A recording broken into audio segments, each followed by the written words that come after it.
विशेषकर भुगरेई block Congress committee आज आपण जरिया यह चेतावनी दूसरी सरकार को जे जदि तदंत हम ताहा एक निरपेक्ष तदंत हम एवं कौ ऑफिसर कौ आधार काटिले ताहा आरटीआई अंतर्भुक्त होई दृढ़ कार्यानुष्ठान ग्रहण करेंगे जदि सरकार गाँ को जाई काटंतु नहले कांग्रेस दल यार आंदोलनात्मक पदक्षेप नहीं दृढ़ प्रतिवाद करी। पीएम किसान पाउथिबा हिताधिकारी रेशन कार्ड को जांच करी नाम कटा नहीं शनिवार संध्यारे भोगराई ब्लॉक कांग्रेस पक्षरु जलेश्वरपुर स्थित कांग्रेस भवन में अनुष्ठित सांबादिक सम्मेलन में तीव्र विरोध करा जायछि।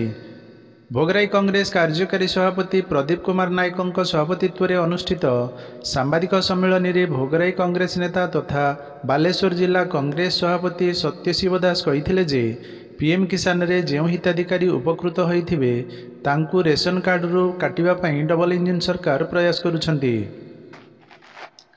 भोगराई ब्लॉक रे 67,092 रेशन कार्ड हिताधिकारी माने रहिथिबा बेले सेथिरु 46,820 रेशन कार्डधारी अयोग्य बोली सरकारी रिपोर्ट रे दर्शा जाइछि। एथिपई सरकार प्रक्रिया आरंभ करिसंती। एही प्रक्रिया को कांग्रेस विरोध करी उभय राज्य और केंद्र सरकार हाथ में नमारी भातरे मारिबा योजना करुछंती बोली कहिसंती। सरकार अविलंबे निरपेक्ष जांच करी प्रकृत हिताधिकारी को रेशन कार्ड जोगाई नदेले एवं सरकार एभली एक भूल निष्पत्तिरु न हटिले कांग्रेस दल व्यापक आंदोलन करिबा बोली चेतावनी दैछि। सांबादिक सम्मेलन मुख्य उद्देश्य होछि जे सरकार एबे योजना करूचंती गोटे षडयंत्र करूचंती प्रधानमंत्री किसान र हिताधिकारी मानकर रेशन कार्ड काटिबा पई सरकार एबे गोटे षडयंत्र करूचंती। जो हिताधिकारी प्रधानमंत्री किसान योजना रे 2.5 एकर रु अधिक संपत्ति तालिका देकरी से प्रधानमंत्री किसान योजना हिताधिकारी होइचंती से समस्त हिताधिकारी तालिका रेशन कार्ड रु काटिबा पई सरकार गोटे कठोर निर्देश दउचंती जहाकू कांग्रेस तीव्र विरोध करुची।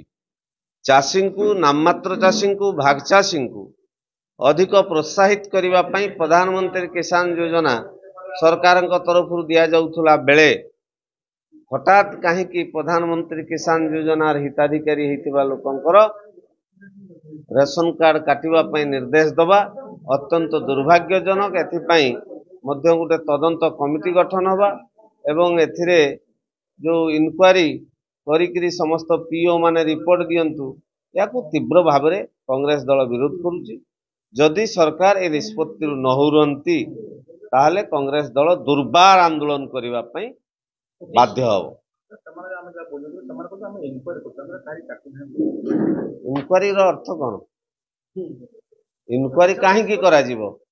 मु जदि योग्य मो विरुद्ध रे इनक्वारी रो आवश्यकता अछि कि? मोहन माझी को झील बाहागर पर इनक्वारी करुचंती कि? इनक्वारी रो उद्देश्य कौन? नहीं सरकार देइचंती इनक्वारी रो आवश्यक कौन पाई इनक्वारी इनक्वारी करिकि पर रेशन कार्ड देइचंती।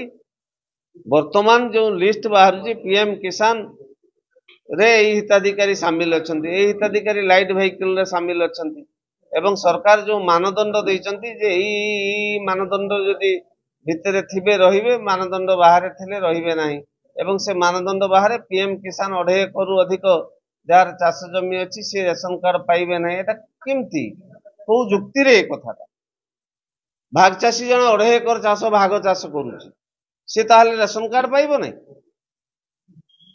की कथा ये कटा जाइछि बिल तो आमे कहू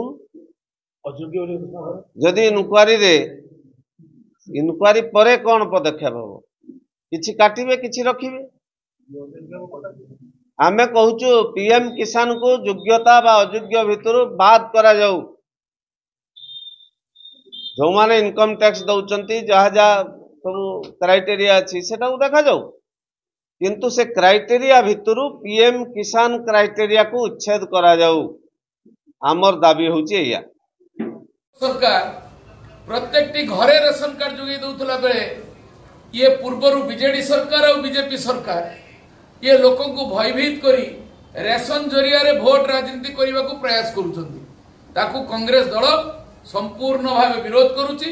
विशेष करी भुगरेई ब्लॉक कांग्रेस कमिटी आज आपण जरिया यह चेतावनी दूसरी सरकार को जे जदि तदंत हम ताहा एक निरपेक्ष तदंत हम एवं कौ ऑफिसर कौ आधार काटिले ताहा आरटीआई अंतर्भुक्त होई दृढ़ कार्यानुष्ठान ग्रहण करेंगे जदि सरकार गाँव को जाई काटंतु नहले कांग्रेस दल यार आंदोलनात्मक पदक्षेप नहीं दृढ़ प्रतिवाद करी। आपनक प्रिय संपर्क लाइव।